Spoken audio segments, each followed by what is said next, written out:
Hello नमस्कार दोस्तों, मैं जितेंद्र ज्योग्राफी क्लासेस पे आप सभी का स्वागत करता हूँ। आज बात करेंगे प्रयास बेस्ड असिस्टेंट प्रोफेसर ज्योग्राफी के 4th क्लास के ऊपर, जिसके ऊपर हार्टलैंड थ्योरी आज महत्वपूर्ण हेलफोर्ड जे मैकेंडर मोदे के द्वारा दिया गया सिद्धांत हृदय स्थल सिद्धांत राजनीति भूगोल का एक महत्वपूर्ण कॉन्सेप्ट है, जहाँ से आरपीएससी फर्स्ट ग्रेड और असिस्टेंट प्रोफेसर में बारी बारी से यहाँ से क्वेश्चन पूछते आ रही है। तो आज जानेंगे कि जर्मन और रूस के बीच में जो शक्ति संघर्ष का जो कारण रहा है, ठीक है, अपने आप को स्रोत से स्थापित करना चाहते, शक्तिशाली बनना चाहते हैं वो, तो इस सिद्धांत ने किस प्रकार से प्रभावित किया है जर्मनी को और रूस को। ठीक है, तो इस कॉन्सेप्ट के बारे में जानेंगे मैकेंडर क्या कहता है इसके बारे में, जो कि ये हृदय स्थल सिद्धांत भू सामरिकी और भू राजनीति अर्थात जियो पॉलिटिक्स से किस प्रकार से जुड़ा हुआ, किस प्रकार से प्रभावित होकर संकल्पना का विकास होता है। तो हार्टलैंड थ्योरी के प्रतिपादक कौन है? हेलफोर्ड जे मैकेंडर। ठीक है, आज बात करेंगे सबसे पहले हार्टलैंड थ्योरी के प्रतिपादक। ठीक है, प्रतिपादक प्रतिपादक कौन है इसके? हेलफोर्ड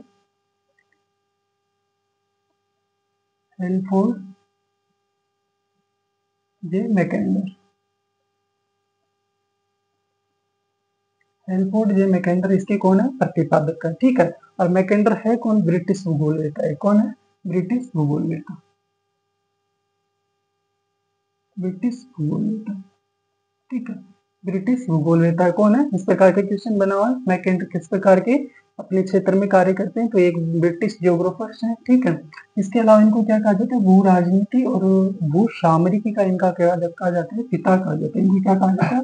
भू सामरिकी। ठीक है, भू सामरिकी का क्या कहा जाता है? इनको भू सामरिकी का क्या कहा जाता है? इसको पिता कहा जाता है। ठीक है, अब ये भू सामरिकी क्या होता है इसके बारे में जानेंगे अपन। सामरिकी का मतलब क्या होता है? जिस प्रकार जियो पॉलिटिक्स होती है, जिसके अंदर किसी भौगोलिक क्षेत्र का राजनीतिक दृष्टि से, युद्ध रणनीतिक दृष्टि से, ठीक है, उसका वर्णन किया जाता है, व्याख्या किया जाता है, उस कॉन्सेप्ट को वहां पे प्रभावित आधार पे देखा जाता है।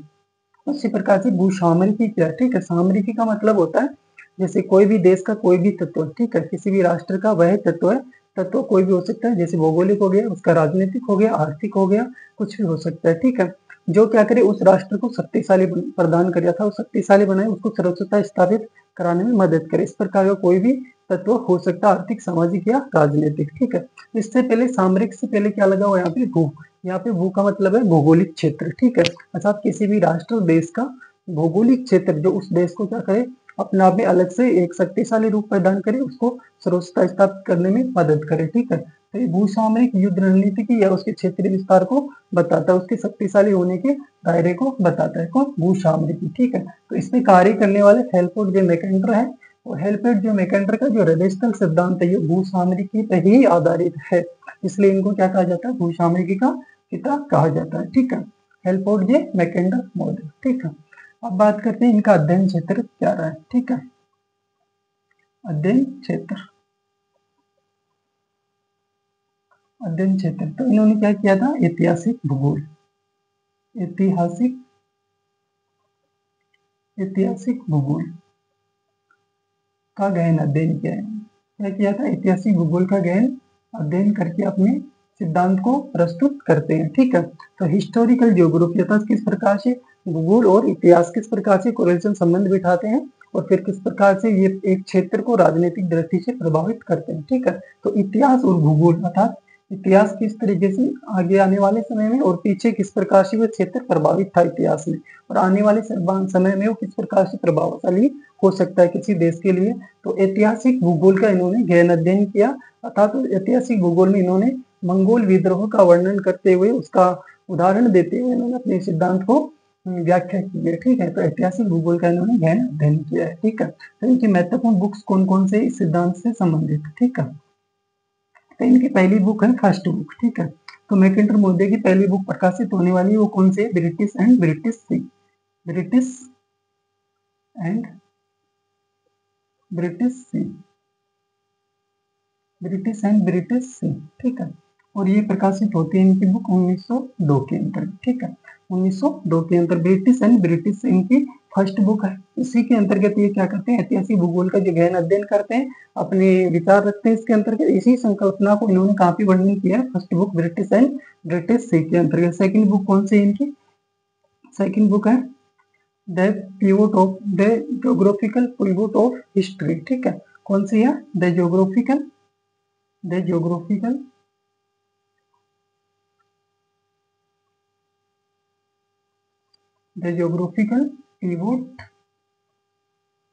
pivot of history.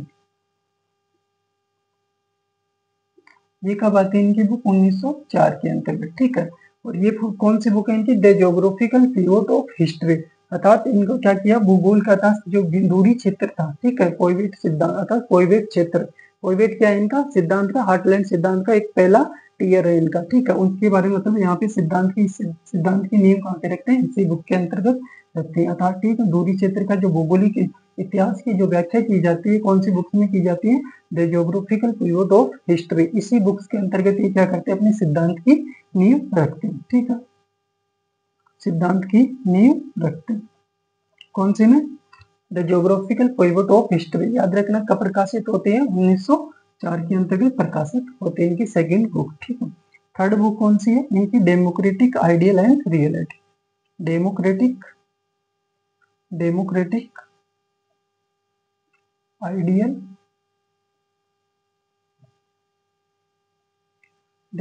Ideal and reality,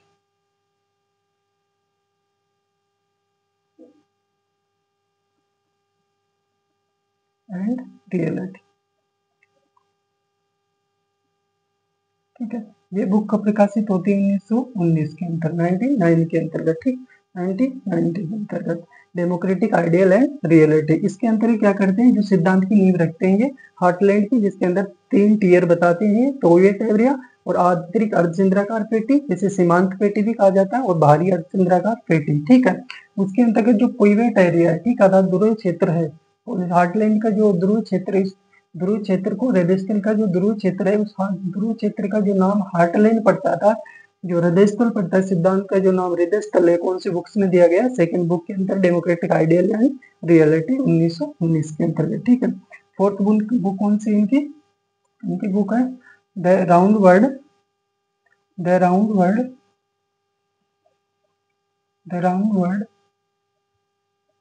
and the winning of peace.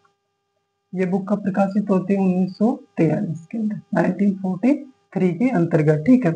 इसके अंतर्गत क्या करते हैं? जो हार्टलैंड है उसको लिंडालैंड और हार्टलैंड दो भागों में शक्ति के क्षेत्र बताते हैं, इसके अलावा एक अलग से ध्रुव और बताते हैं, मिडलैंड बेसिन, ठीक है, जो क्या सेकंड वर्ल्ड वॉर के बाद में सिद्धांत में परिवर्तित करते, संशोधित करते हुए इस बुक्स के अंतर्गत अपने सिद्धांत को पुनः समझाते हैं, ठीक है। तो इनके 4 बुक्स महत्वपूर्ण है, ठीक है। तो ब्रिटिश एंड ब्रिटिश से 1902 में प्रकाशित होती है, the geographical period of history 1904 में प्रकाशित होती है, डेमोक्रेटिक आइडियल एंड रियलिटी पुस्तक, ठीक है। इसके अंदर हार्टलैंड का सिद्धांत जो शब्द दिया गया था, ठीक है, अपने सिद्धांत को जो पीरियड एरिया है उसको बदलकर संशोधित करते हुए उन्होंने हार्टलैंड नाम दिया था, वो कौन सी बुक में दिया था? डेमोक्रेटिक आइडियल एंड रियलिटी, ठीक है। फिर इसके अलावा मिडलैंड और लिनालैंड का जो कॉन्सेप्ट देते हैं वो the round world and the winning of the peace 1943 के अंतर्गत देता है, अपन को याद में रखना, ठीक है, याद रखना, ठीक है, क्योंकि यहाँ से आरपीएससी बार-बार क्वेश्चन पूछते आ रहे हैं, ठीक है। तो ये हेल्पफुल जे मैकेंडर के बारे में सामान्य बातें अपन को ध्यान में रखते हैं, ठीक है। अब बात करें तो अपने इनका सिद्धांत क्या है, ठीक है, सिद्धांत के बारे में बात करते हैं। सिद्धांत किस पे आधारित था, इस सिद्धांत की रूपरेखा किस प्रकार की है, ठीक है, इसकी बात करते हैं। तो किस प्रकार का मॉडल है, ठीक है, हार्टलैंड जो मॉडल है मैकेंडर का किस प्रकार का मॉडल है, ठीक है,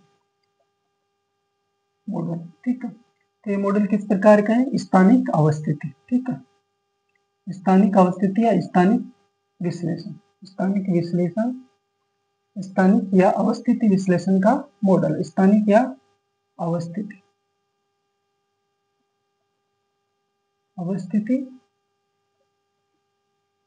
विश्लेषण का एक मॉडल है, जिसके अंदर स्थान या किसी अवस्थिति लोकेशन, किसी भौगोलिक क्षेत्र की, ठीक है, भूसामरिक दृष्टि से ये किस प्रकार से किसी राष्ट्र के लिए वो शक्तिशाली बनने में उपयोगी है। तो स्थान या अवस्थिति क्या करता है? ये विश्लेषण करता है, ठीक है, उस संकल्पना का क्या करता है? व्याख्या करता है ये मॉडल, ठीक है। इसके अलावा एक ऐसा मॉडल है पूर्व घोषणाकारी, कैसा सिद्धांत या मॉडल है? पूर्व घोषणाकारी। मैकेंडर ने इस सिद्धांत के बारे में बताने से पहले कुछ मान्यताएं रखी थी, इसलिए ये सिद्धांत कैसा है? पूर्व घोषणाकारी, पूर्व घोषणाकारी या कैसा मॉडल है? नियतिवादी मॉडल, ठीक है, नियतिवादी मॉडल। ठीक है, इस प्रकार इसको व्याख्याता में इस बार पूछा गया था क्वेश्चन, इसी प्रकार का क्वेश्चन ध्यान में नहीं आ रहा कौन सा क्वेश्चन था, उसमें पूछा गया था तो ये सिद्धांत किस प्रकार का है, अतः वो वॉन थुनियन का मॉडल। ठीक है, एग्रीकल्चर ज्योग्राफी से क्वेश्चन पूछा गया था कि वॉन थुनियन का जो कृषि अवस्थिति के सिद्धांत किस प्रकार का सिद्धांत है। ठीक है, नियतिवादी है या किस प्रकार का, और भी ऑप्शन थे उसमें और, तो इसी प्रकार से यहाँ से क्वेश्चन बन सकता है मैकेंडर का मॉडल किस प्रकार का है। पूर्व घोषणाकारी है, नियतिवादी मॉडल है और स्थानिक अवस्थिति या अवस्थिति विश्लेषण आधारित मॉडल है। ठीक है, अब सिद्धांत की कुछ मान्यताएं। ठीक है, मान्यताएं कौन कौन सी इनकी। ठीक है, कुछ मान्यताएं रखते हैं मैकेंडर अपनी संकल्पना देने से पहले। ठीक है, मान्यताएं। ठीक है, तो मान्यताएं क्या है इनकी, तो ऐतिहासिक भूगोल की इन्होंने क्या की थी, व्याख्या की। तो पहली मान्यता क्या है इनकी, ऐतिहासिक भूगोल की या व्याख्या या भौगोलिक जो व्याख्या करते हैं इतिहास की, इसकी व्याख्या करते हैं। ठीक, व्याख्या। ठीक है, अर्थात इतिहास की पहली मान्यता क्या बताते हैं कि इतिहास की हमने क्या की है, जो मंगोल विद्रोह का जो इन्होंने उदाहरण दिया था। ठीक है, उसके आधार पर अपनी संकल्पना को समझाते हैं और क्या कहते हैं कि इतिहास की भौगोलिक व्याख्या की है इन्होंने। ठीक है, एक मान्यता तो ये रखते हैं। ठीक है, भौगोलिक व्याख्या। ठीक है, इन्होंने इतिहास की क्या की है, भौगोलिक व्याख्या की। और क्या कहते हैं कि स्थल शक्ति, स्थल शक्ति और जल शक्ति, कौन सी, स्थल शक्ति और जल शक्ति में क्या है, शक्ति संघर्ष। स्थल शक्ति और जल शक्ति में क्या बताया इन्होंने, शक्ति संघर्ष बताया कि इन दोनों के बीच में हमेशा टकराव की स्थिति पैदा रहेगी। ठीक है, शक्ति संघर्ष का नियम दिया इन्होंने। ठीक है, तो सेकंड संकल्पना क्या है, सेकंड मान्यता क्या है, स्थल शक्ति और जल शक्ति में क्या रहेगा, हमेशा शक्ति संघर्ष रहेगा। ठीक है, ये संकल्पना समझेंगे। जैसे 3 टीयर बताए इन्होंने मैकेंडर साहब ने, तो फर्स्ट टीयर जो पिवोट एरिया हार्टलैंड है उसके ऊपर सेकंड टीयर से आक्रमण किया गया। तो सेकंड टीयर कौन सा, उपांत क्षेत्र जो जल और स्थल का तटीय क्षेत्र है। ठीक है, तो वहां से आक्रमण होता है। तो इस प्रकार स्थल शक्ति और जल शक्ति में किस प्रकार से संघर्ष रहता है।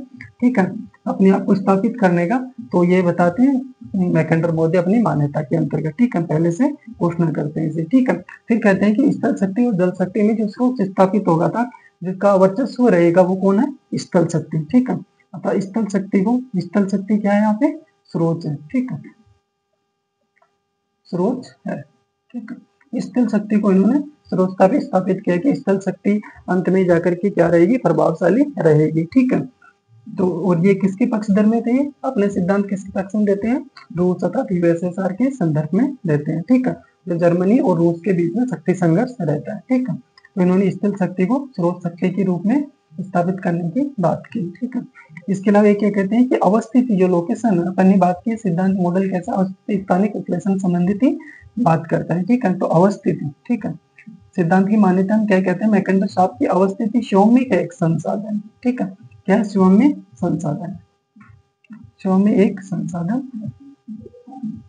कौन कहता है ऐसा, मैकेंडर अपनी मान्यता में कहते हैं। ठीक है, संसाधन है। ठीक है, अवस्थिति क्या है, सौम्य एक संसाधन। कोई भी लोकेशन, कोई भी भौगोलिक क्षेत्र की जो स्थिति होती है वो भी एक देश या राष्ट्र के लिए एक संसाधन के रूप में होती है, क्योंकि वो जो सामाजिक, आर्थिक, राजनीतिक और भू रणनीतिक दृष्टि से जिस क्षेत्र से आधार पे जो राजनीति की जाती है। ठीक है, वहाँ पे रणनीतिक आधार पे जो कॉन्सेप्ट विकास किए जाते हैं। ठीक है, तो इसलिए कोई भी क्षेत्र अपने आप में जो किस स्थान पे स्थित है वो, ठीक है, तटीय स्थिति है, भौगोलिक या स्थलीय है या फिर लैंड लेकेड अर्थात भूआबद्ध क्षेत्र किस प्रकार की स्थिति रखता है वो। ठीक है, तो वो भी क्या अपने आप में एक संसाधन है। ठीक है, ऐसा कौन कहता है, मान्यता के अंतर्गत मैकेंडर साहब कहते हैं। ठीक है, जैसे 3 टीयर के अंदर कहते हैं कि पोवेट एरिया सबसे सुरक्षित है, लोकेशन की दृष्टि से क्या है, अवस्थिति की दृष्टि से पोवेट एरिया अर्थात हार्टलैंड क्षेत्र सबसे सुरक्षित है। उसके बाद में जो सेकंड टीयर है वो भूसामरिक दृष्टि से असुरक्षित क्षेत्र है, क्योंकि वहां पे बार बारी आक्रमण या युद्ध क्षेत्र या शक्ति संघर्ष का वो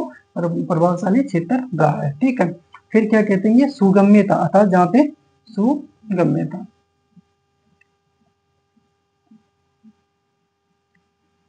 सुगम्यता व सीमांत, सीमांत का मतलब होता है यहाँ पे फ्रंटियर। ठीक है, सीमांत क्षेत्रीयता, सीमांत क्षेत्रीयता स्वयं में क्या है, स्वयं में सामरिक दृष्टि से, सामरिक दृष्टि से, सामरिक दृष्टि से क्या है, खतरे की स्थिति, खतरे की स्थिति उत्पन्न करते हैं। ठीक है, या असुरक्षित दशा को उत्पन्न करते हैं, सुगम्यता और सीमांत क्षेत्रीयता। इसका मतलब क्या कहते हैं, मान्यता में केंद्र साहब सुगम्यता था कोई भी ऐसा भौगोलिक क्षेत्र या क्षेत्र, ठीक है, स्थिति, ठीक है, लोकेशन जहाँ पे आसानी से जाया जा सके, ठीक है, तो वह स्थान। इसके अलावा सीमांत क्षेत्रीयता, जो राज्य का जो सीमांत तथा फ्रंटियर एरिया होता है वहाँ पे आसानी से पहुंचा जा सकता है, या जो अन्य राष्ट्र जो सीमा लगाता है वहां से क्या हुआ, आक्रमण की स्थिति में या भूसामरिक दृष्टि से वो असुरक्षित क्षेत्र रहता है। इसलिए मैकेंडर अपनी मान्यता में कहते हैं कि सुगम्यता और जो सीमांत क्षेत्रीयता है वो भूसामरिक दृष्टि से क्या है, सुरक्षित क्षेत्र है, ठीक है। तो ये मान्यता ही है, इनको महत्वपूर्ण रूप से ध्यान रखना अपन को, ठीक है। इतिहास की क्या करते हैं, भौगोलिक व्याख्या करते हैं, स्थल शक्ति जल शक्ति में शक्ति संघर्ष बताते हैं, स्थल शक्ति को स्रोत बताते हैं बाद में, ठीक है। क्या कहते हैं कि मैकेंडर साहब कहते हैं कि जो अब जल शक्ति अर्थात जल क्षेत्र में जो भी स्थान खोजने थे वो उनका समय जा चुका है, अब स्थल शक्ति की बारी है, और स्थल शक्ति क्या रहेगी, अपना में स्रोत स्थान पे रहेगी, ठीक है।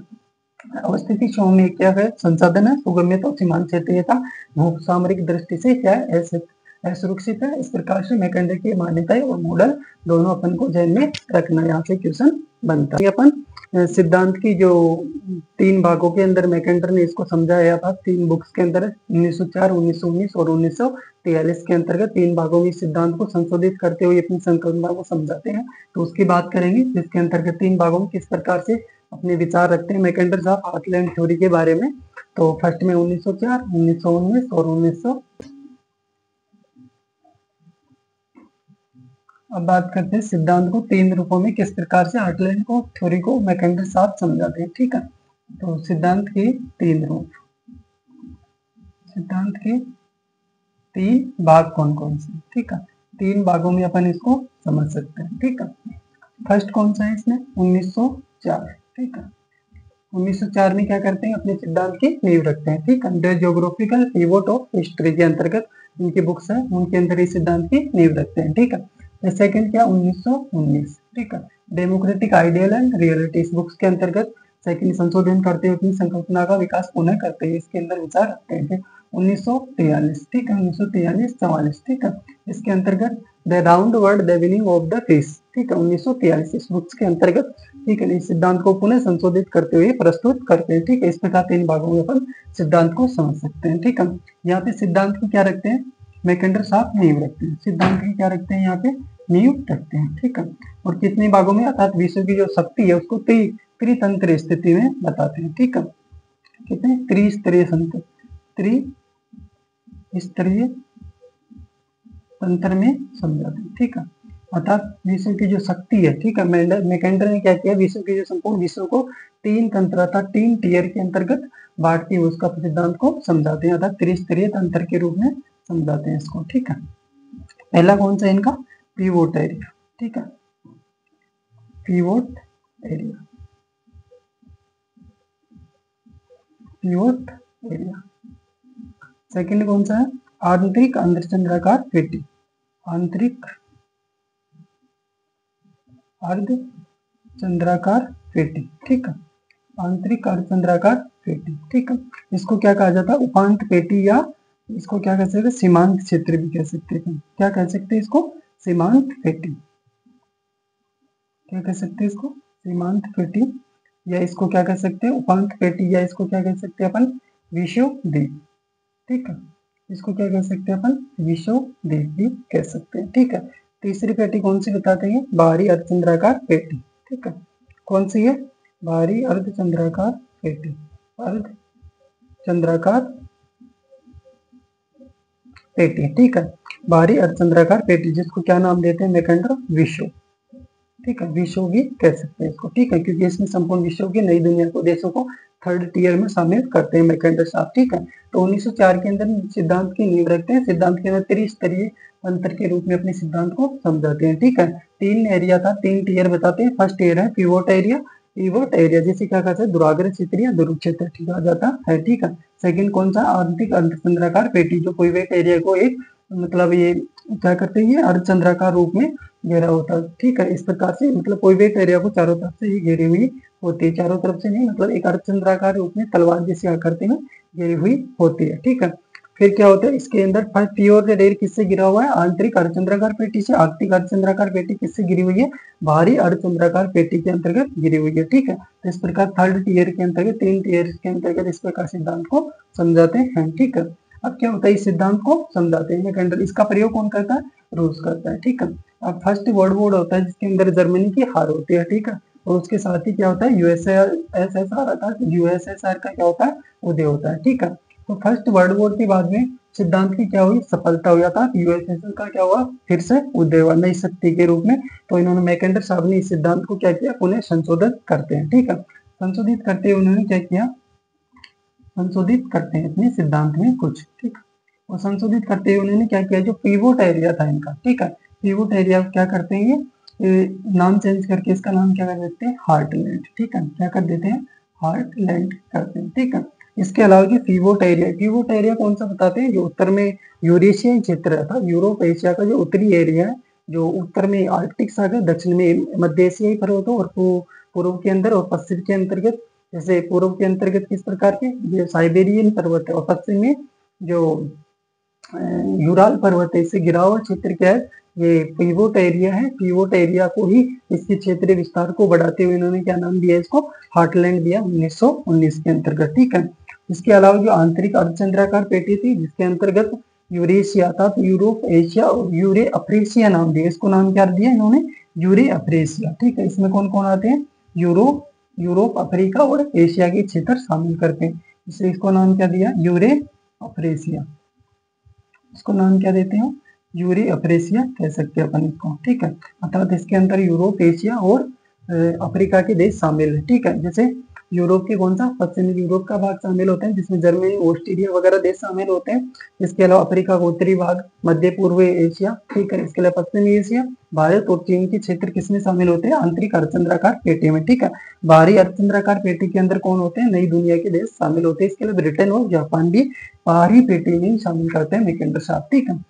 तो पिवट एरिया को क्या नाम देते हैं, सेकंड संशोधन करते हुए 1919 के अंदर हार्टलैंड देते हैं। प्लस में आंतरिक अर्धचंद्राकार पेटी के अंतर्गत इन्होंने जो अफ्रीका का जो उत्तरी क्षेत्र पिवोट एरिया, मतलब इसमें 1904 में शामिल किया था अफ्रीका का उत्तरी भाग। अब आंतरिक अर्धचंद्राकार पेटी था विश्वविदित या यूरे अफ्रीसिया के अंदर 1919 में क्या करते हैं, इसमें संशोधित करते हुए ये क्या करते हैं, इसके अंदर पूरे संपूर्ण अफ्रीका को शामिल करते हैं, ठीक है।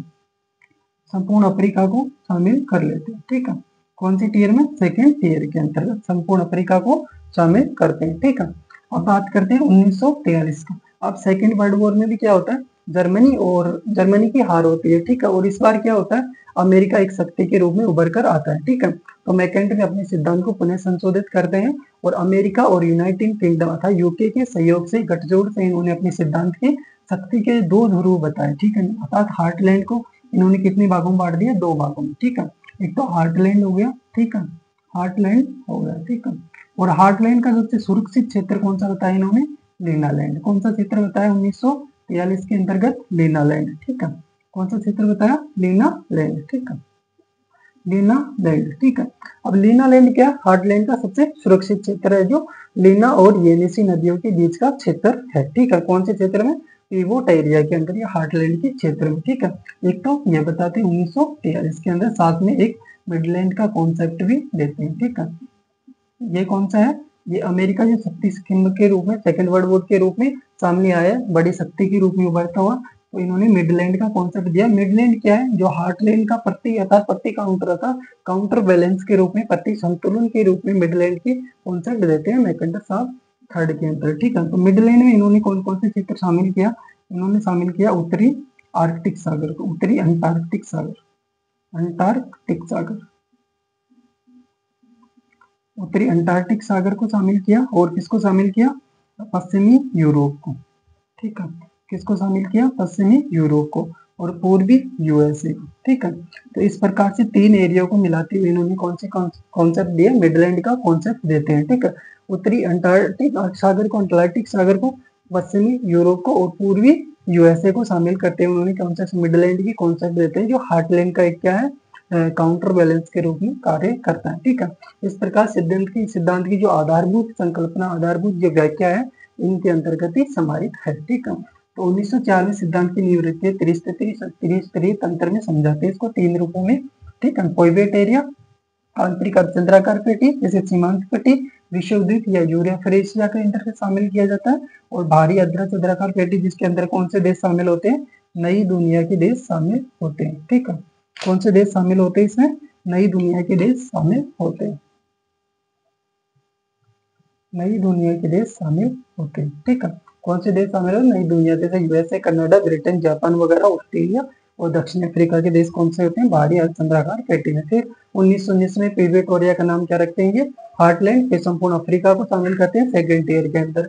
फिर हार्टलैंड को दो भागों में, हार्टलैंड और लीनालैंड, और हार्टलैंड का सबसे सुरक्षित भाग क्या है? लीनालैंड है। और फिर मिडलैंड का कॉन्सेप्ट देते हैं सेकेंड वर्ल्ड वॉर के वोट में, जो हार्टलैंड का एक क्या है? काउंटर बैलेंस के रूप में कार्य करता है। ठीक है, इस प्रकार सिद्धांत की व्याख्या अपन जान लेते हैं। सिद्धांत को अपन समझते हैं मैपिंग से। ठीक है, किस प्रकार से कॉन्सेप्ट को मैकेंडर साहब ने समझाया तीन रूपों के अंतर्गत। ठीक है, बात करते हैं मैकेंडर की जो सिद्धांत का हार्टलैंड सिद्धांत है उसको व्यवहारिक रूप में देखते हैं किस प्रकार से इन्होंने सेकंड तेरा था त्रिस्तरीय तंत्र के रूप में इसको समझाया है। ठीक है, तो पहला स्तर कौन सा है इनका? फर्स्ट टीयर कौन सा समझाते हैं? Pivot area. सेकंड कौन सा? आंतरिक अर्धचंद्राकार पेटी। ठीक है, थर्ड कौन सा है?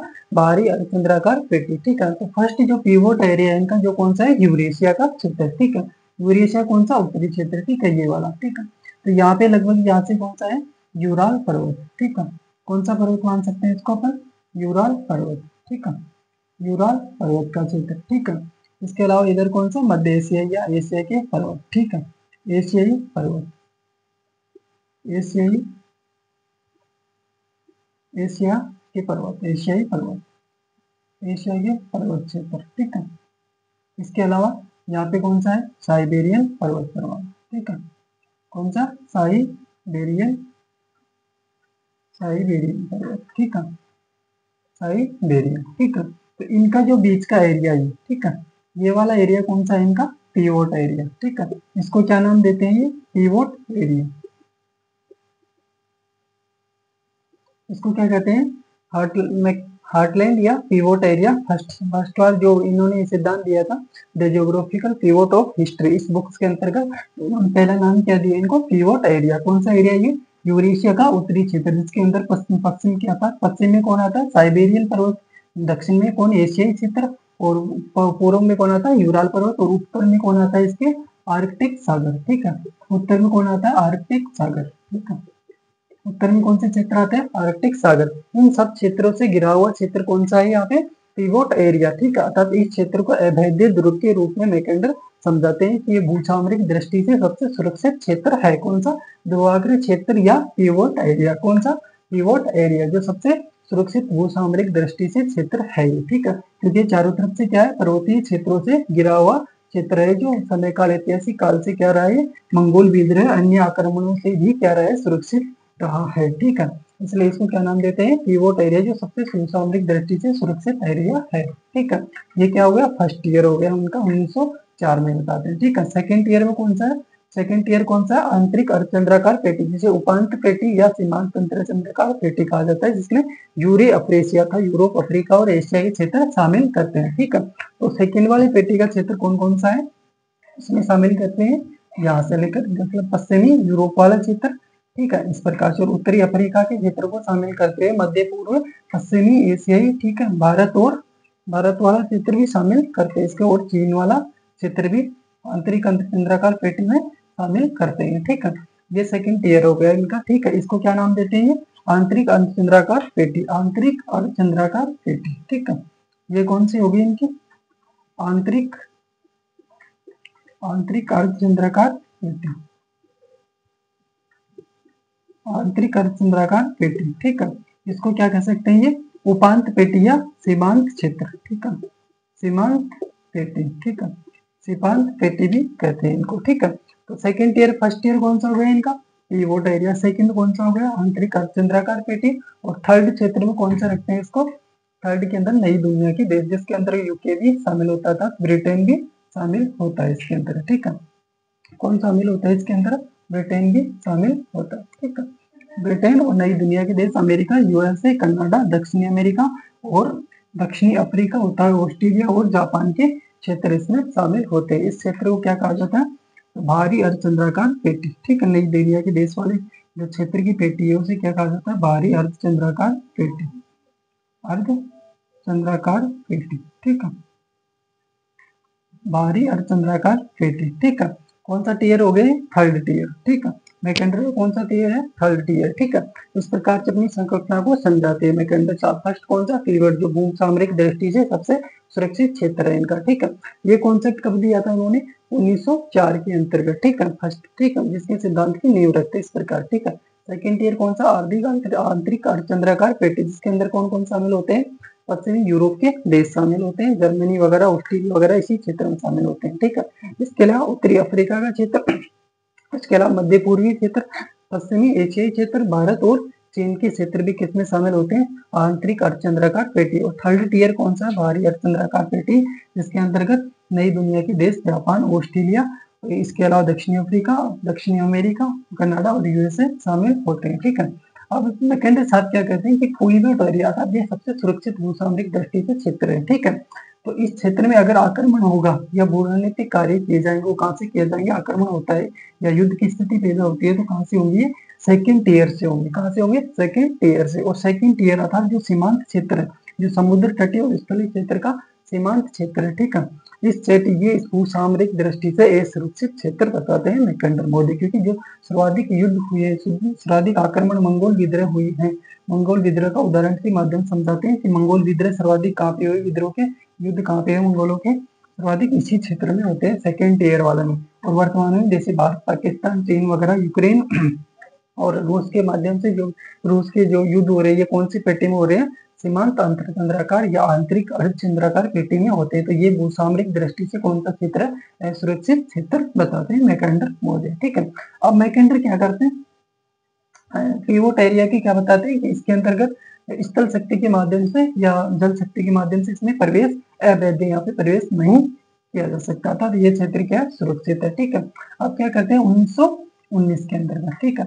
और फर्स्ट वर्ल्ड वॉर में क्या होता है? फर्स्ट वर्ल्ड वॉर में जर्मनी की हार होती है, यूएसएसआर का उदय होते हैं। तो संशोधन करते हुए अपने सिद्धांत को, साथ ही में और क्या होता है 1904 के बाद में सिद्धांत प्रस्तुति के बाद में फर्स्ट वर्ल्ड वॉर होता है। इसके बाद में 1917 की जो बोल्शेविक क्रांति होती है, फर्स्ट वर्ल्ड वॉर होता है। इसके अलावा यूरोप में जो ट्रांस साइबेरियन जो रेल मार्ग बनता है, ठीक है, ट्रांस साइबेरियन रेल मार्ग प्लस में बोल्शेविक क्रांति, इन सबके परिणाम स्वरूप मैकेंडर ने क्या किया? इस सिद्धांत में 1919 में संशोधन प्रस्तुत किया। और संशोधन के साथ इन्होंने क्या किया? जो पिवोट एरिया था उस क्षेत्र को इन्होंने बढ़ाते हुए क्या किया? इसके अंतर्गत इस क्षेत्र को विस्तृत करते हुए इन्होंने क्या किया? इसका नाम हार्टलैंड रख दिया। क्या रख दिया इसका नाम? हार्टलैंड। क्या रखा? हार्टलैंड। अब जो पिवोट एरिया था इसको नाम क्या रखते हैं? हार्टलैंड एरिया रखते हैं। पिवोट को क्या कहते हैं? हार्टलैंड कहते हैं, ठीक है। अर्थात इस क्षेत्र को क्या कहते हैं? ये हार्टलैंड कहते हैं, इस पूरे वाले क्षेत्र को, इसके सीमा क्षेत्र को बढ़ाते हैं। और कहाँ तक बढ़ाते हैं? इधर बाल्टिक सागर, काला सागर, कैस्पियन सागर वगैरह, हिमालय पर्वत श्रेणी होते हुए तेनसोन पर्वत से, इस प्रकार क्षेत्र को हार्टलैंड को बढ़ाते हैं और इस क्षेत्र को विस्तृत रूप से व्याख्या करते हैं 1919 के अंदर। साथ ही में क्या करते हैं? जो 1919 में वो भी संशोधन करते हैं सेकंड ईयर। फर्स्ट ईयर में तो क्या किया? पिवोट की जगह इन्होंने क्या कर दिया? हार्टलैंड और उसके क्षेत्र को विस्तृत कर दिया, जैसे बाल्टिक सागर, काला सागर, कैस्पियन सागर तक, ठीक है। साथ ही में क्या करते हैं? जो आंतरिक अर्धचंद्राकार पेटी थी उसके अंदर जो उत्तरी अफ्रीका था, अब 1919 के अंतर्गत संशोधन करते हुए इन्होंने क्या किया? संपूर्ण अफ्रीका को शामिल कर लिया, ठीक है। संपूर्ण अफ्रीका को कब शामिल किया? 1919 के अंतर्गत सेकेंड टीयर के अंदर पूरे अफ्रीका को शामिल करता है मैकेंडर मोदी, ठीक है। और इसको क्या नाम देते हैं फिर? यूरे अफ्रीसी, ठीक है। क्या नाम है इसका? यूरे अफ्रीसी। यूरे अफ्रीसिया का क्षेत्र इसमें शामिल होता है। यूरोप, अफ्रीका और एशिया के क्षेत्र शामिल होते हैं, ठीक है। अब क्या कहते हैं? साथ ही में हार्टलैंड के बारे में 1919 में क्या कहते हैं कि जो हार्टलैंड है उसे क्या था? पिवोट अवैध क्षेत्र था, लेकिन हार्टलैंड में हम क्या करते हैं? विस्तार करते हैं, ठीक है। साथ में क्या कहते हैं? हार्टलैंड में अगर प्रवेश किया जा सकता है तो 2 क्षेत्र है। हार्टलैंड में प्रवेश के 2 क्षेत्र कौन कौन से हैं? प्रवेश, ठीक है। 1919 में प्रवेश के 2 क्षेत्र बताते हैं, ठीक है। एक तो कहाँ से प्रवेश किया जा सकता है? यहाँ पे बाल्टिक सागर से, ठीक है। एक तो कहाँ से? बाल्टिक सागर से, ठीक है। और सेकंड कौन सा है? जो स्टेपी घास के मैदान है, ठीक है। स्टेपी मैदान, स्टेपी मैदान कौन से हो गए? जैसे ये यूराल पर्वत हो गया और यहाँ पे कैस्पियन सागर हो गया, ठीक है। और कैस्पियन सागर के बीच में जो स्टेपी घास के मैदान है, यहाँ से प्रवेश किया जा सकता हार्टलैंड के क्षेत्र में और इसको क्या किया जाए? भेजा जा सकता है। यहाँ पे युद्ध जैसे आक्रमण की स्थिति पैदा हो सकती है, भूसामरिक दृष्टि से खतरे उत्पन्न हो सकते हैं। ठीक है, कहाँ पे? हार्टलैंड में। कहाँ से? यहाँ से बाल्टिक सागर से और स्टेपी क्षेत्र से। बाल्टिक सागर से प्रवेश किया जा सकता है और स्टेपी के क्षेत्र से यहाँ पे प्रवेश किया जा सकता है हार्टलैंड में। कब कहते हैं? ये 1919 के अंतर्गत। साथ ही क्या कहते हैं? आंतरिक अर्धचंद्राकार पेटी के अंतर्गत संपूर्ण अफ्रीका को शामिल करते हैं और इस प्रकार से सेकेंड ईयर के अंतर्गत परिवर्तन करते हैं। 1919 में इस सूरी प्रक्रिया को क्या कहते हैं? मैकेंडर साहब कुछ वक्तव्यों के माध्यम से समझाते हैं। क्या कहते हैं मैकेंडर साहब? की पूर्वी मतलब ये कौन सा हो गया इनका? पूर्वी रूस, ये पूर्वी यूरोप वाला एरिया। ठीक है, रूस या पूर्वी यूरोप वाला एरिया जहाँ से प्रवेश किया जा सकता है। बाल्टिक और स्टेपी वाला एरिया कौन सा है? पूर्वी यूरोप वाला। ठीक है, तो मैकेंडर 1919 में क्या कहते हैं कि जो पूर्वी यूरोप के ऊपर शासन करेगा, अर्थात पूर्वी यूरोप के ऊपर, इस एरिया के ऊपर जो भी राष्ट्र शासन करेगा वो क्या करेगा? पीवोट एरिया हार्टलैंड को क्या करेगा? नियंत्रित करेगा। मेरी बातों को ध्यान, मतलब जो लाइनें बोल रहा हूँ एज इट इज मतलब फर्स्ट ग्रेड और आरपीएस असिस्टेंट प्रोफेसर में पूछी जाती है। ठीक है, अर्थात जो पूर्वी यूरोप के ऊपर शासन करेगा वो क्या करेगा? मैकेंडर क्या कहते हैं? हार्टलैंड को नियंत्रित करेगा। और जो हार्टलैंड पे नियंत्रित शासन करेगा वो क्या करेगा? जो सीमांत क्षेत्र है अर्थात विषुव द्वीप आंतरिक अर्धचंद्राकार पेटी है। ठीक है, इसको क्या नाम दिया था अपने? विषुव द्वीप। वो क्या करेगा? विषुव द्वीप को नियंत्रण में रखेगा। इसको क्या कहा था अपने? विषुव द्वीप। ठीक है, क्या कहा जाता है इसको? विषुव द्वीप। ठीक है, क्या कहते हैं मैकेंडर? फिर से देखिए, पूर्वी यूरोप पे जो शासन करेगा वो हार्टलैंड को नियंत्रण में करेगा और जो हार्टलैंड पे शासन करेगा वो क्या करेगा? विषुव द्वीप को नियंत्रण में करेगा। ठीक है, और जो विषुव द्वीप पे शासन करेगा वो क्या करेगा? विषुव अर्थात बाहरी अर्धचंद्राकार पेटी विषुव को क्या करेगा? नियंत्रित करेगा। इस प्रकार हार्टलैंड का वक्तव्य था 1919 में अपने सिद्धांत की संकल्पना के संदर्भ में। फिर में देखिए क्या कहते हैं मैकेंडर कि जो पूर्वी यूरोप पे शासन करेगा वो हार्टलैंड को नियंत्रित करेगा और जो हार्टलैंड पे नियंत्रित करेगा उसके अंदर सेकंड टियर अर्थात विषुव द्वीप को नियंत्रण में करेगा। जो विषुव द्वीप को शासन करेगा, विषुव द्वीप पे शासन करेगा, वो थर्ड टियर अर्थात विषुव को नियंत्रित करेगा। इस प्रकार के अपने सिद्धांत को समझाते हैं 1919 के अंतर्गत। ठीक है, अब 1943 फिर सेकेंड वर्ल्ड मतलब थर्ड वर्ल्ड वॉर। ठीक है, थर्ड वर्ल्ड वॉर में क्या होता है? जर्मनी की हार होती है और अमेरिका क्या होता है? एक शक्तिशाली देश के रूप में सामने उभर के आता है। तो 1943 में मैकेंडर मोदी ने अपनी सिद्धांत की सफलता को देखते हुए फिर से इसमें संशोधन कर दें। ठीक है, और इस बार संशोधन करते हुए उन्होंने क्या किया? जो ये एरिया था कौन सा? ये वाला, एक तो ये वाला। ठीक है, कौन सा एरिया? ये उत्तरी अटलांटिक महासागर प्लस में पूर्वी यूएसए, अमेरिका को मान सकते हैं अपन, पूर्वी अमेरिका, उत्तरी अटलांटिक महासागर और पश्चिमी यूरोप वाला एरिया। ठीक है, इस क्षेत्र को उन्होंने क्या कहा? मिडलैंड। कब कहते हैं? 1943 में। ठीक है, कब कहते हैं? सेकेंड वर्ल्ड वॉर के बाद में अमेरिका के और यूके के सहयोग से गठजोड़ से इन्होंने एक नई शक्ति के रूप में एक कॉन्सेप्ट दिया मिडलैंड का, जो क्या करेगा? हार्टलैंड के काउंटर बैलेंस के रूप में कार्य करेगा। ठीक है, मिडलैंड की संकल्पना देते हैं। जिसमें कौन कौन से क्षेत्र शामिल होते हैं? मिडलैंड में कौन कौन से क्षेत्र शामिल होते हैं? ये क्वेश्चन पूछा जाता है। कौन कौन से हो गए? एक तो उत्तरी अटलांटिक महासागर। ठीक है, इसको क्या कह सकते हैं? एस आकार की आकृति का सागर है, तो इसके अंदर उत्तरी अटलांटिक सागर को शामिल करता है। और कौन सा?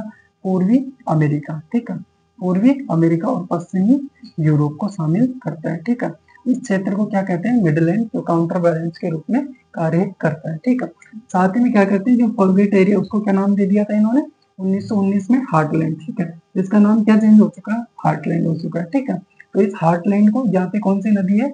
येनिसी नदी है और लीना नदी है। ठीक है, तो लीना और येनिसी के बीच का जो क्षेत्र है उसको क्या नाम देते हैं?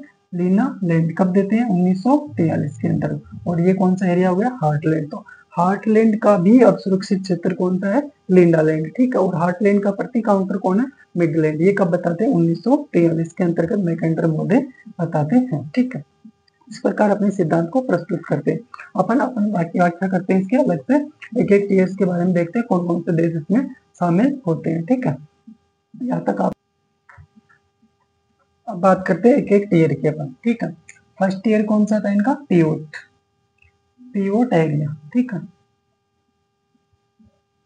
Pivot area. ठीक है, पीवोट एरिया के अंदर कौन कौन से छात्र शामिल करता है? ठीक है, तो पीवोट एरिया कौन सा है? ठीक है, उत्तरी यूरेशिया का क्षेत्र है। ठीक है, जिसमें ऊपर से किसका घिरा हुआ है? आर्कटिक सागर से। ठीक है, आर्कटिक सागर से घिरा हुआ क्षेत्र है। ठीक है, इधर कौन सा है? साइबेरियन पर्वत। ठीक है, साइबेरियन पर्वत, साइबेरियन, और यहाँ पे क्या एशियाई पर्वत, ठीक है, एशियाई पर्वत, और यहाँ पे कौन है यूराल, ठीक है। इस क्षेत्र को क्या नाम दिया गया, पीवोट एरिया, ठीक है। इसको क्या नाम दिया गया, पीवोट, जो क्या है भूसामरिक दृष्टि से सबसे सुरक्षित क्षेत्र बताते हैं मैकेंडर मोदी, ठीक है। और इसके ऊपर आक्रमण होता है तो कहाँ से होगा, सेकंड टीयर से, आंतरिक अर्धचंद्राकार पेटी से होता है, ठीक है। सेकंड टीयर कौन सा है इनका, सेकंड है आंतरिक आंतरिक अर्धचंद्राकार पेटी, आंतरिक अर्धचंद्राकार पेटी, ठीक है, आंतरिक अर्धचंद्राकार पेटी, ठीक है। कौन सी है, आंतरिक अर्धचंद्राकार पेटी, सेकंड चंद्राकार पेटी, ठीक है। इसको क्या कह सकते हैं अपन, उपांत पेटी, ठीक है, उपांत पेटी, या क्या कह सकते हैं इसको, सीमांत पेटी, क्या कह सकते हैं, सीमांत पेटी, ठीक है, ठीक है। सेकंड ईयर कौन सा था इनका, आंतरिक अर्धचंद्राकार पेटी, इसे क्या कह सकते हैं, उपांत पेटी या सीमांत पेटी, ठीक है। इसमें कौन कौन से देश शामिल होते हैं, यूरे अफ्रीसिया, ठीक है, यूरे अफ्रीसिया, ठीक है। इसमें कौन से देश शामिल होते हैं, यूरे अफ्रीसिया का, यूरोप, अफ्रीका और एशिया के, ठीक है। अब यूरे अफ्रीसिया कौन कौन से होते हैं, यूरोप के, जैसे जर्मन हो गया, ऑस्ट्रेलिया हो गया, ठीक है, जर्मन हो गया, ठीक है, ऑस्ट्रेलिया हो गया, ठीक है, ऑस्ट्रेलिया हो गया, ठीक है। इसके अलावा और कौन है, ऑस्ट्रेलिया, जर्मनी, ओशिया, पश्चिमी एशिया, ठीक है, पश्चिमी एशिया के देश, ठीक है। इसके अलावा मध्य पूर्व क्षेत्र, ठीक है, मध्य पूर्व क्षेत्र, ठीक है। इसके अलावा और कौन शामिल होते हैं इसमें, भारत और चीन, ठीक है, और कौन शामिल होते हैं इसमें, भारत और चीन, ठीक है। ये क्षेत्र किसमें होते हैं, आंतरिक अर्धचंद्राकार पेटी में शामिल होते हैं, ठीक है। ऐसा क्वेश्चन पूछा जा सकता है, कौन सा देश कौन सी टीयर में शामिल होता है, ठीक है। और ये क्या है, भूसामरिक दृष्टि से असुरक्षित क्षेत्र है, सर्वाधिक मंगोल विद्रोह कहाँ पे हुए, और इसी समय या ऐतिहासिक रूप से यहाँ पे युद्ध होते आ रहे हैं, ठीक है। थर्ड टीयर कौन सा है इनका, बाहरी अर्धचंद्राकार पेटी, ठीक है, कौन सा है, बाहरी अर्धचंद्राकार पेटी, अर्धचंद्राकार पेटी, ठीक है। बाहरी अर्धचंद्राकार पेटी में कौन से देश शामिल है, नई दुनिया के देश, ठीक है, कौन से देश, नई दुनिया के देश, नई दुनिया के देश कौन से हैं, ठीक है, जैसे यूएसए, ठीक है, कौन सा, यूएसए, कनाडा, ठीक है, यूएसए, कनाडा, दक्षिणी अमेरिका, ठीक है, दक्षिणी अमेरिका, और कौन होता है, ऑस्ट्रेलिया, ऑस्ट्रेलिया शामिल होता है, जापान शामिल होता है, और ब्रिटेन, ठीक है। जापान और ब्रिटेन का विशेष रूप से ध्यान रखना, कौन से टीयर में शामिल होते हैं, नरेंद्र मोदी ने इनको थर्ड टीयर में शामिल किया है, कौन से, भारी अर्धचंद्राकार पेटी के अंतर्गत इसको, क्योंकि ये द्वीपीय स्थिति वाले देश से जो आक्रमण की स्थिति से दूर रहे, सेकंड टीयर के से बाहर रही है, ठीक है। तो कौन से टीयर में शामिल होते हैं, थर्ड टीयर के अंतर्गत शामिल होते हैं। ये सिद्धांत की नींव कब रखते हैं, मैकेंडर मोदी 1904 के अंतर्गत, ठीक है। कौन से बुक के अंतर्गत, the geographical pivot of history के अंतर्गत सिद्धांत को त्रिस्तरीय रूप में समझाते हैं इस प्रकार से, ठीक है। अब बात करते हैं सिद्धांत में संशोधन करते हुए किस प्रकार से इन्होंने 1919 के अंतर्गत इस सिद्धांत में परिवर्तन करते हैं, ठीक है। 1919 के अंतर्गत परिवर्तित करते हुए पिवोट एरिया को कब, 1919 में परिवर्तित करते हुए पिवोट एरिया का नाम क्या रखते हैं, ये हार्टलैंड रखते हैं, क्या नाम रखते हैं इसको, हार्टलैंड नाम रखते हैं, ठीक है। तो इसको जानेंगे अपन, हार्टलैंड नाम किस प्रकार से रखे, इसके क्षेत्र को विस्तार। अब बात करते हैं 1919 के विचार, ठीक है। मैकेंडर ने 1919 के अंतर्गत अपने विचार किस प्रकार से दिए सिद्धांत के संदर्भ में, ठीक है। अब 1919 में जो विचार है, तो फर्स्ट विचार कब दिया था, 1904 के अंतर्गत, ठीक है। अब सेकंड विचार कौन सी पुस्तक में देते हैं, डेमोक्रेटिक आइडियल एंड रियलिटी, ठीक है। फर्स्ट वाले सिद्धांत में जो विचार दिए थे 1904 में, उसी में क्या करते हैं, संशोधन करते हैं। संशोधन का कारण क्या था, एक तो फर्स्ट वर्ल्ड वॉर के अंतर्गत जर्मनी की हार होती है, साथ में यूएसएसआर का क्या होता है, उदय होता है, तो उनका सफल जो दुराग्रह क्षेत्र था, पिवोट एरिया था, वो क्या सफल होता दिखाई दिया मैकेंडर को, तो इन्होंने अपने सिद्धांत में और भी परिवर्तित किए 1919 में। साथ ही में क्या होता है, इसी काल के अंतर्गत बोल्शेविक क्रांति होती है, जो उसके अंतर्गत जो ट्रांस साइबेरियन रेल मार्ग का निर्माण होता है, जो उस भौगोलिक स्थिति को और भी शक्तिशाली मजबूत रूप प्रदान करता है, ठीक है। तो 1919 को अंतर्गत डेमोक्रेटिक आइडियल एंड रियलिटी के अंतर्गत अपने विचार प्रस्तुत करते हैं और पिवोट एरिया को विस्तृत रूप देते हैं, ठीक है। पिवोट का क्या करते हैं, विस्तार करते हैं, ठीक है। विस्तार करते हुए इन्होंने क्या किया, हार्टलैंड नाम रख दिया, क्या नाम है क्या उसका, हार्टलैंड, ठीक है, हार्टलैंड नाम रखते हैं, क्या नाम रखते हैं उसका, हार्टलैंड। इसके अंदर बाल्टिक सागर, कैस्पियन सागर, इस प्रकार के क्षेत्र को भी शामिल करते हैं, ठीक है। और फिर क्या करते हैं, साथ में सेकंड टीयर, फर्स्ट वाला संशोधन तो ये करते हैं, और सेकंड संशोधन क्या करते हैं, सेकंड संशोधन, ठीक है। सेकंड ईयर जो आंतरिक अर्धचंद्राकार पेटी थी, ठीक है, कौन सी थी? आंतरिक अर्धचंद्राकार पेटी, आंतरिक अर्धचंद्राकार पेटी, ठीक है। इसके अंतर्गत क्या करते हैं? जो यूरे अफ्रेशिया शामिल थे, ठीक है, यूरे अफ्रेशिया, कौन से देश शामिल थे इसमें? यूरे अफ्रेशिया देश शामिल थे, अफ्रेशिया, ठीक है। अतः यूरोप, अफ्रीका और एशिया के देश शामिल थे, ठीक है। अब इसमें शामिल क्या करते हैं? संपूर्ण अफ्रीका को, ठीक है। किसको शामिल करते हैं? संपूर्ण अफ्रीका को इसमें क्या करते हैं? मैकेंडर मोदी सेकेंड ईयर में शामिल कर लेते हैं, ठीक है। कब? 1919 के अंतर्गत। और इनका महत्वपूर्ण वक्तव्य है सॉरी हार्टलैंड को जिस प्रकार से समझाते हैं संकल्पना को, उसके बारे में क्या कहते हैं? इसको अपन को ध्यान में रखना है, ठीक है। कि जो पूर्वी यूरोप पर शासन करेगा, ठीक है, शासन करेगा, वह क्या करेगा? हार्टलैंड, ठीक है, हार्टलैंड को क्या करेगा? नियंत्रित करेगा, क्या करेगा? नियंत्रण में रखेगा, ठीक है। ये कहते हैं, साथ ही क्या कहते हैं? जो हार्टलैंड, ठीक है, हार्टलैंड पर जो क्या करेगा? शासन करेगा, ठीक है, शासन करेगा, ठीक है। वह क्या करेगा? जो विश्वद्वीप सेकेंड ईयर है, ठीक है, विश्वद्वीप, विश्वद्वीप को क्या करेगा? विश्वद्वीप को नियंत्रण में रखेगा, ठीक है, या नियंत्रण स्थापित करेगा इसके ऊपर। और जो क्या करेगा? जो विश्वद्वीप पे शासन करेगा, विश्वद्वीप पे शासन करेगा, ठीक है, विश्वद्वीप पे शासन करेगा, वह क्या करेगा? विश्व पर नियंत्रण स्थापित करेगा, विश्व पर क्या करेगा? नियंत्रण स्थापित करेगा। इस प्रकार के विचार कौन देता है? मैकेंडर मोदी देते हैं 1919 के अंतर्गत the democratic ideal and reality पुस्तक के अंतर्गत देते हैं, ठीक है। ये ध्यान में रखना अपन को, ठीक है। कीबोर्ड का विस्तार करते हैं, उन्होंने क्या दिया? हार्टलैंड नाम दिया। नाम क्वेश्चन पूछा सकता है कि कीबोर्ड को हार्टलैंड या हार्टलैंड शब्द का प्रयोग मैकेंडर मोदी ने कब किया? अपने भौगोलिक क्षेत्र के लिए 1919 के अंतर्गत। आंतरिक अर्धचंद्राकार पेटी का विस्तार करते हुए संपूर्ण अफ्रीका को शामिल किया। और साथ ही में ये कॉन्सेप्ट अपन को ध्यान में रखना, जो पूर्वी यूरोप पे शासन करेगा वह हार्टलैंड को नियंत्रण में रखेगा, और जो हार्टलैंड पे शासन करेगा वो विश्वद्वीप को नियंत्रण में रखेगा, और जो विश्वद्वीप के ऊपर शासन करेगा वो संपूर्ण विश्व के ऊपर क्या करेगा? नियंत्रण स्थापित करेगा। ऐसा विचार कब देते हैं? 1919 के अंदर देते थे मैकेंडर महोदय। अब बात करते हैं 1943 की, ठीक है।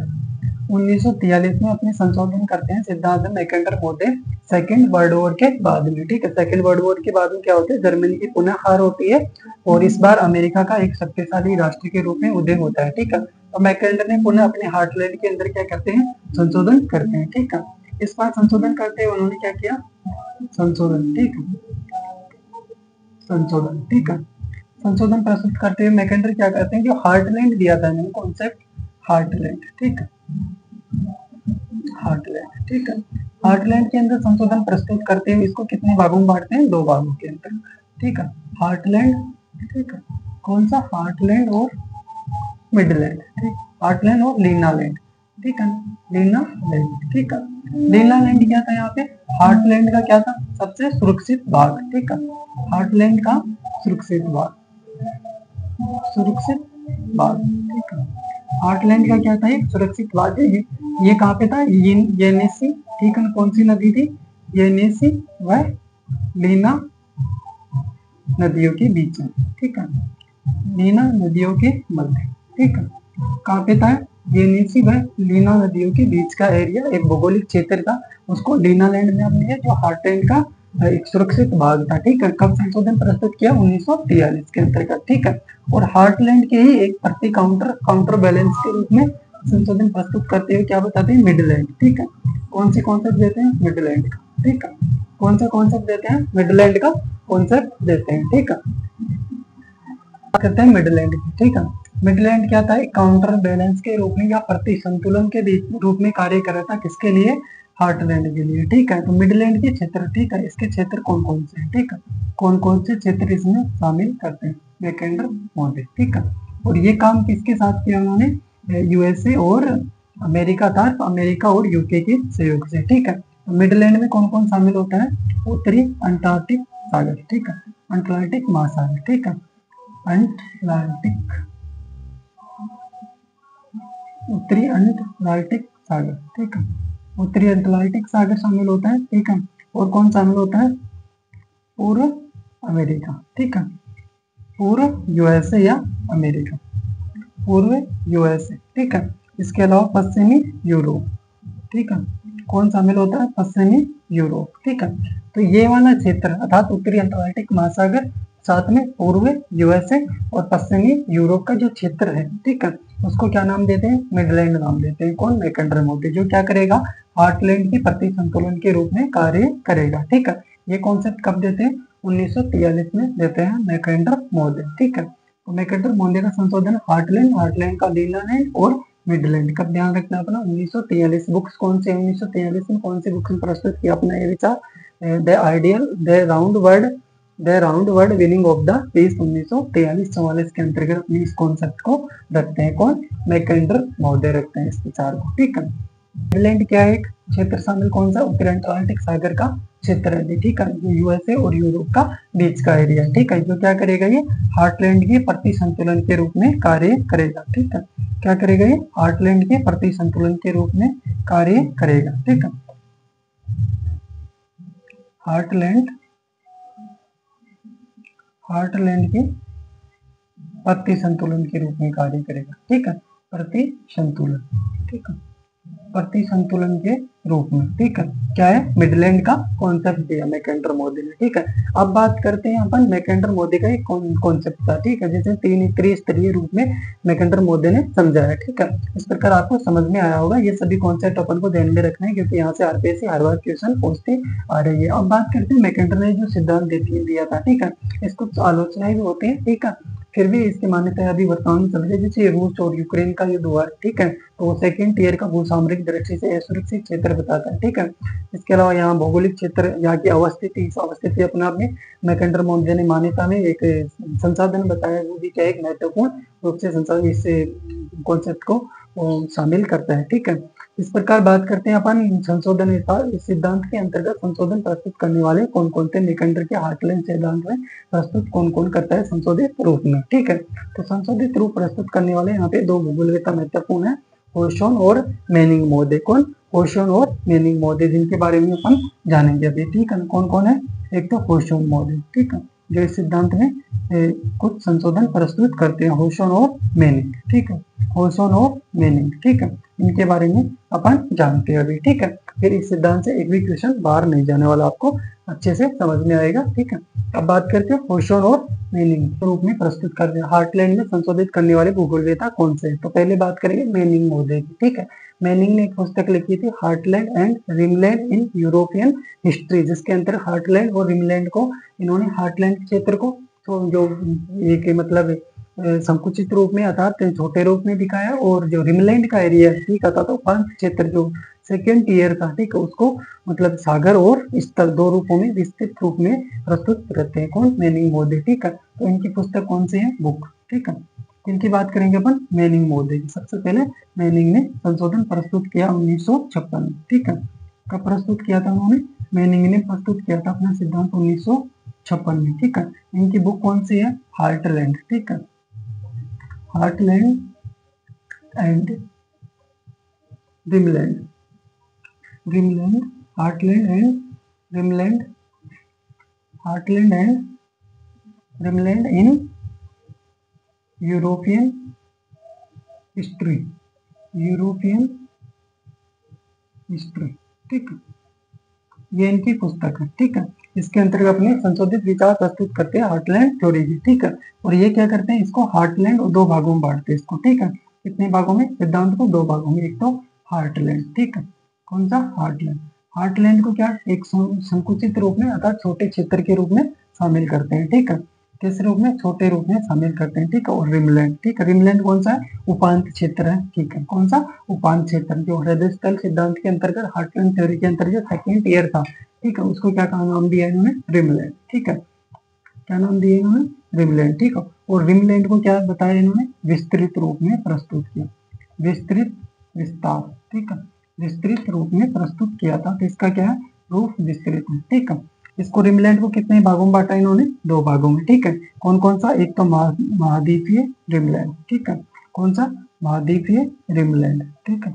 और सेकंड कौन सा है, महासागरीय रिमलैंड, ठीक है, महासागर का रिमलैंड, महासागर का रिमलैंड, ठीक है, ठीक है। इस प्रकार से दो रूपों में प्रस्तुत किया मैनिंग मोदे ने, ठीक है। मैनिंग मोदे ने अपना संशोधन कब दिया, हार्टलैंड शोध थ्योरी संबंधित हार्टलैंड एंड रिमलैंड इन यूरोपीय हिस्ट्री, इस पुस्तक में प्रस्तुत करते हैं। और दो रूपों में हार्टलैंड और रिमलैंड, रिमलैंड को क्या बताते हैं, अधिक विस्तृत रूप में प्रस्तुत करते हैं, जिसको दो भागों में बांटते थे, महाद्वीपीय और महासागरीय रिमलैंड। और दोनों के अंतर्गत जो अंतर बताते हैं, वो अंतर किस प्रकार का, इनमें कार्य प्रवृत्ति का अंतर बताते हैं, ठीक है, कार्य प्रवृत्ति का अंतर बताते हैं, ठीक है। किस प्रकार का अंतर बताते हैं, कार्य प्रवृत्ति का, अर्थात रिमलैंड का अलग कार्य है और महासागरीय और महाद्वीपीय जो रिमलैंड है, इनका दोनों का अलग अलग कार्य है, इस प्रकार के दोनों में अंतर करते हैं, ठीक है। कौन मोदे, मैनिंग मोदे, ठीक है।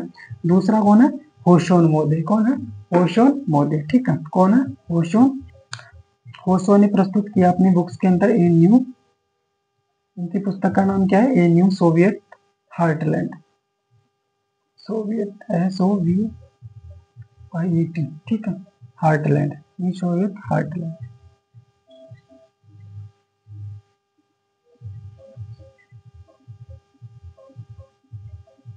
न्यू सोवियत हार्टलैंड, ठीक है, न्यू सोवियत हार्टलैंड, ठीक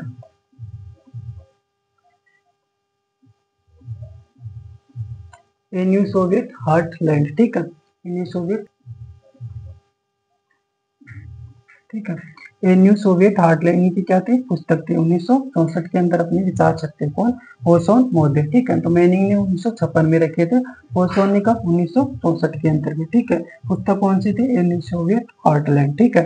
इसके अंदर क्या कहते हैं, होशोन मोदे, ये हार्टलैंड, ठीक है, जो भौगोलिक क्षेत्र है हार्टलैंड, ठीक है। हार्टलैंड जो पूर्व में स्थापित क्षेत्र था, हार्टलैंड का जो पूर्व में अवस्थिति थी, वो अब वहां से क्या कर रहा है, पूर्व की ओर विस्तार कर रहा है। पूर्व स्थापित केंद्र से किस ओर बढ़ रहा हो, पूर्व की दिशा की ओर बढ़ रहा था, पूर्व की ओर इसका विस्तार हो रहा है, ठीक है।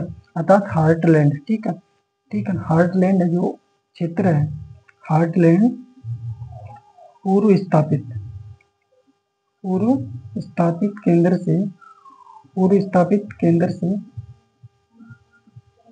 से पूर्व की ओर क्या कर रहा है, विस्तार कर रहा है, पूर्व की ओर क्या कर रहा है, इसका विस्तार हो रहा है, ठीक है। ऐसा कौन कहते हैं, होशोन मोदे कहते हैं 1964 के अंदर, ठीक है। इस प्रकार इस सिद्धांत में प्रस्तुत करने वाले दो महत्वपूर्ण भूगोल लेता है, मैनिंग और होशोन, ठीक है। इस सिद्धांत की व्याख्या करते हैं, ठीक है। मैनिंग ने क्या कहा था, हार्टलैंड रिमलैंड इन यूरोपीय हिस्ट्री के अंदर दो भागों में बांटा, रिमलैंड और हार्टलैंड। रिमलैंड को अधिक विस्तृत बताते हैं, महाद्वीप और महासागर जहाँ कार्य प्रवृत्ति का अंतर बताते हैं। होशोन मोदे 1964 में इन सोवियत हार्टलैंड, अतः हार्टलैंड पूर्व स्थापित केंद्र से क्या हो रहा है, पूर्व की ओर विस्तारित हो रहा है, विस्तृत कर रहा है अपने क्षेत्र को, ठीक है। ऐसा कौन कहता है, होशोन मोदे कहते हैं 1964 में। इस प्रकार से अपन मैकेंडर मोदे अर्थात हेल्फोल्ड जे मैकेंडर मोदे जो एक ब्रिटिश भूगोलवेता है, ठीक है, इनकी विचारधारा अर्थात संकल्पना हार्टलैंड थ्योरी को अपन याद जाना है, ठीक है। आशा करते हैं आपको अच्छे समझ में आया होगा। और यहाँ से आरपीएससी फर्स्ट ग्रेड स्कूल व्याख्याता और असिस्टेंट प्रोफेसर में क्वेश्चन यहाँ से हमेशा पूछते आ रही है, ठीक है। आशा करते हैं आपके एग्जामिनेशन में ये सिद्धांत काफी सहयोग करेगा क्वेश्चन क्लियर कराने में। आगे बात करेंगे अपन जियो पॉलिटिक्स का, अगला सेशन होने वाला अपना भू राजनीति के संदर्भ में। तो आज के लिए इतना ही काफी है। थैंक यू दोस्तों। जय हिंद, जय भारत, जय भीम, धन्यवाद।